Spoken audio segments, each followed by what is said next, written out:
El buque de guerra más poderoso del mundo navega por el Atlántico.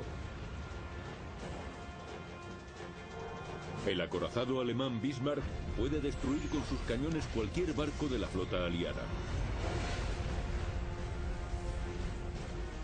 Los británicos deberán recurrir a un grupo de valientes aviadores volando en anticuados biplanos Swordfish para hundir el formidable acorazado de Hitler.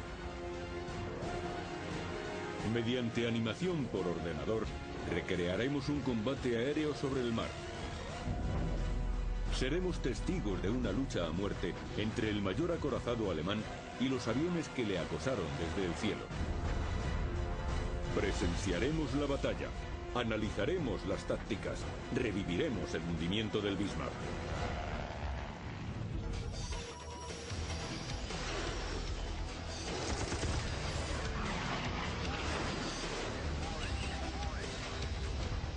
Combates aéreos, la caza del Bismarck. 24 de mayo de 1941. Al amanecer, dos mortíferos buques de guerra alemanes navegan por las frías aguas del Atlántico Norte. El crucero pesado Prince Eugene dirige la formación. Le sigue una inexpugnable fortaleza de acero, el acorazado Bismarck. Para el Bismarck, el mayor barco de guerra votado hasta entonces era su primera travesía bélica, una misión de alto secreto, con el nombre en código de Ejercicio Ring. El plan alemán, introducirse en el Atlántico y atacar por sorpresa a los convoyes aliados. Eran vitales para Gran Bretaña. Sin ellos, la nación sucumbiría. Si un buque como el Bismarck avistaba un convoy, ningún barco de escolta podría hacerle frente. Karl Lindemann era el capitán de aquel gran barco, pero esta misión era tan importante que el almirante Gunther Lungen estaba al mando de la operación. A bordo del barco iba también Heinrich Kund, maquinista de 24 años.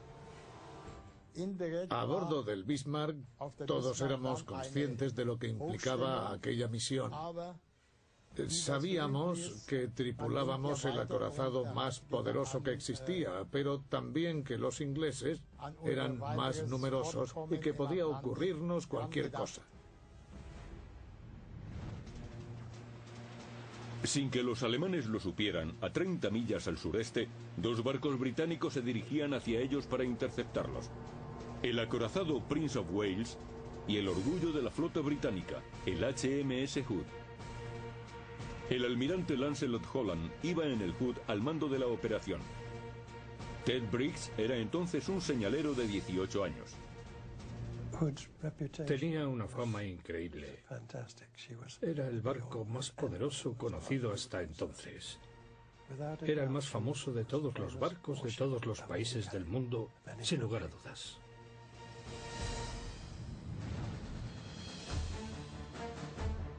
El plan de combate del almirante Holland sufrió un revés. Esperaba derrotar a los alemanes en la boca del estrecho de Dinamarca, disponiendo su flotilla en posición de T para presentarles el costado y disparar con toda su artillería. Pero los británicos perdieron el contacto con el enemigo durante la noche y por la mañana no los avistaron. Los alemanes les habían burlado.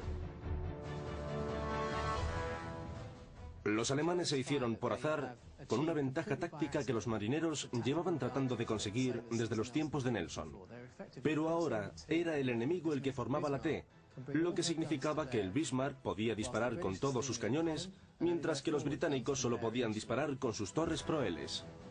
Pero eso no arredró a los británicos. El Hood era la máxima representación del poder naval. A las 5:52 de la mañana, a 14 millas de los alemanes, el Hood es el primero en abrir fuego. Sus proyectiles caen cerca de la banda de estribor del Prince Eugene.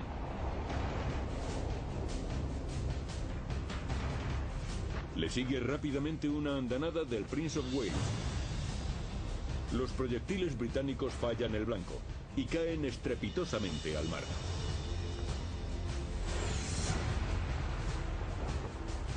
Enormes columnas de agua rodean el barco alemán, mientras el almirante Lungen retiene su fuego. Todos estábamos en nuestros puestos aguardando la orden de disparar. La situación era insoportable. Nos estaban atacando y no entendíamos por qué no devolvíamos el fuego.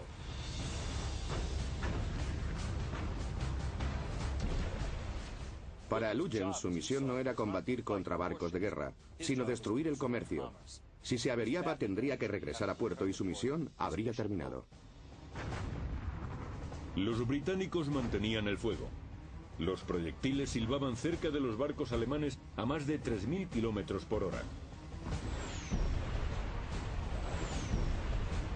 Pero Lutyens aún rehusaba contestar al ataque. Finalmente, el capitán Lindemann dijo: «No permitiré que hundan mi barco sin mover un dedo». Entonces, el Bismarck empezó a disparar contra el enemigo.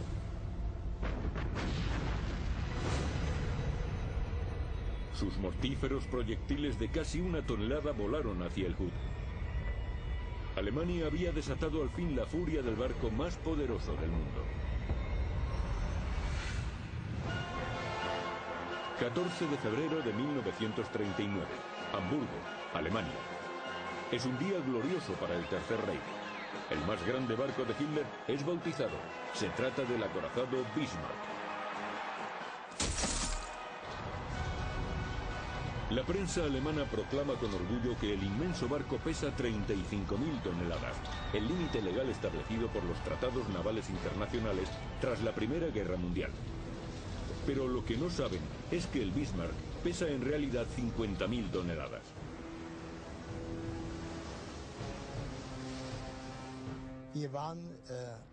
Cuando vimos al Bismarck en Hamburgo, nos quedamos muy sorprendidos por su gran tamaño. Algunos componentes del acorazado tenían hasta 3 pisos de altura. Nunca he visto un barco tan impresionante. Tenía 250 metros de eslora.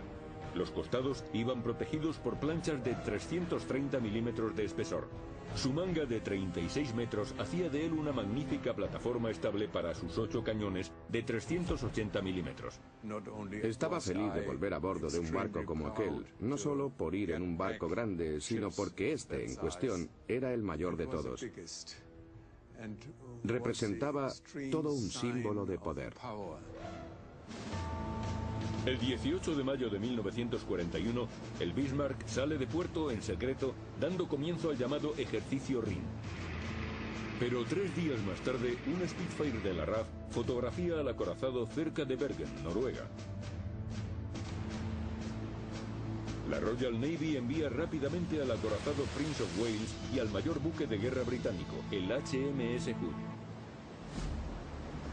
En 1920, el Hood era el barco más largo y rápido del mundo. Su eslora era de 262 metros y pesaba 48.000 toneladas.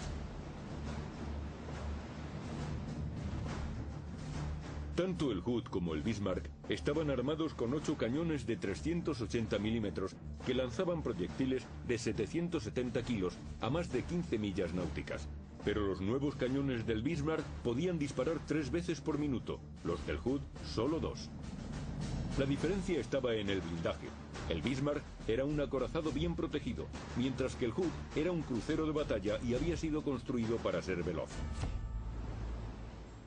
Fue diseñado para cazar y hundir cruceros enemigos, nunca para enfrentarse a acorazados en combate. El blindaje de la cubierta del Hood no sobrepasaba los 76 milímetros. Si los proyectiles caían en ángulo sobre ella, podían penetrarla y explotar en el interior.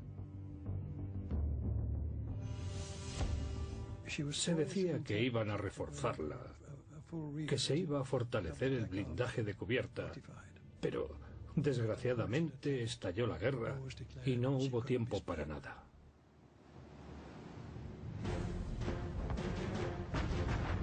Ahora, el 24 de mayo de 1941, el Hood y el Bismarck abrían fuego uno contra otro.